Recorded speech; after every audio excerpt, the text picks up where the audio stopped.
हा गणपती बाप्पा कोणता आहे मला कमेंट करून नक्की सांगा. आम्ही भीमाशंकरला गेल्यानंतर रस्त्यामध्येच आम्हाला हा गणपती लागला. मग आम्ही ठरवलं जाता जाता दर्शन पण घ्यायचं.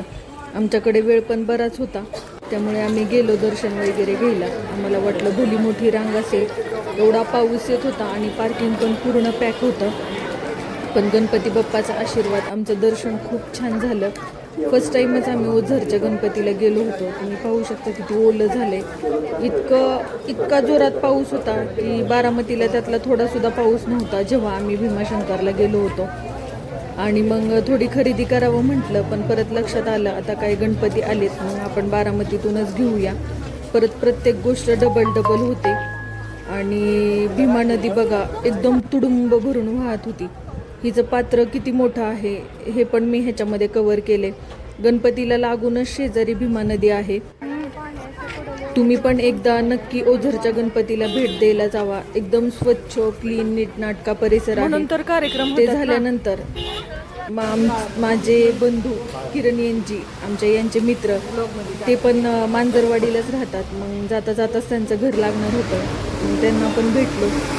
त्यांनी आम्हाला तिथली स्पेशल मूग भजी देखील चारली. आणि येताना असं ठरलं की आमचे ते म्हणाले मी किरणच्या गाडीत बसतो, ही गाडी घेऊन तुम्ही या. पण भाऊजींना टेन्शन, अरे गाडी येते का बाबा, तू देतोय गाडी ह्यांच्याकडं, हायवे इथं पाऊस येतोय एवढा. ते म्हणले अरे ते दिव्याताई खूप छान गाडी चालवतात. मग काय असं म्हणत ते दोघं पुढच्या गाडीमध्ये आणि आम्ही मागे. त्यांच्या घरी जायचं होतं, आम्ही तिघीच होतो गाडीमध्ये. लगेच दिव्या मॅडमचं चालू झालं माझं व्हिडिओ शूट करा. मग काय माझ्याकडे एक फोन होता, कोमलकडे एक फोन होता. आता शूट करायचं कोणी, पण दोन्ही फोनमध्ये शूट केलं. फायनली हायवेपासून अगदी थोड्याच अंतरावर त्यांचं घर होतं. आम्ही पोहोचलो त्यांच्या घरी आणि खूप छान निसर्गरम्य ठिकाण आहे. एकदम छान वाटत होतं, रोडला लागूनच घर. फर्स्ट टाईम मी 10-11 वर्षामध्ये त्यांच्या घरी गेले होते. सारखं बोलवतात, पण आज आला योग. आणि आम्ही त्यांच्या गोट्यामध्ये गेलतो सगळ्यात पहिलं. तर तिथं मला चिडवायला लागले, ही हर्षदा. मग मी पण लगेच चिडवायला लागले, हे किरण भाऊजी हे असं. आणि जवळजवळ त्यांचा भाऊ 70-75 गायांची राखण करतो.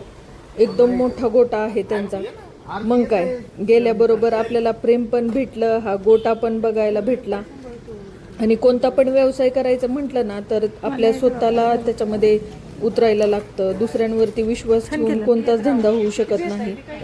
आणि कुठला पण धंदा छोटा किंवा मोठा नसतो. गोठा वगैरे बघितल्यानंतर आम्ही घरामध्ये गेलो. मग काय मी घराचं पण शूट घेतलं थोडं.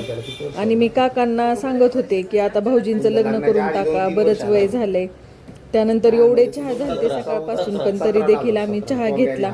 आणि येताना आपली मराठी संस्कृती, हळदी कुंकू वगैरे लावणं, ओटी भरणं. मावशी तर इतक्या प्रेमळ आहेत. येताना मला राहा आजच्या दिवस माझ्याबरोबर माझ्या मैत्रिणींचा देखील मानपान त्यांनी केला. मग काय देवाऱ्याचं पण शूट घेतलं मी त्याच्यामध्ये. असा होता आमचा पूर्ण भीमाशंकरचा दिवस.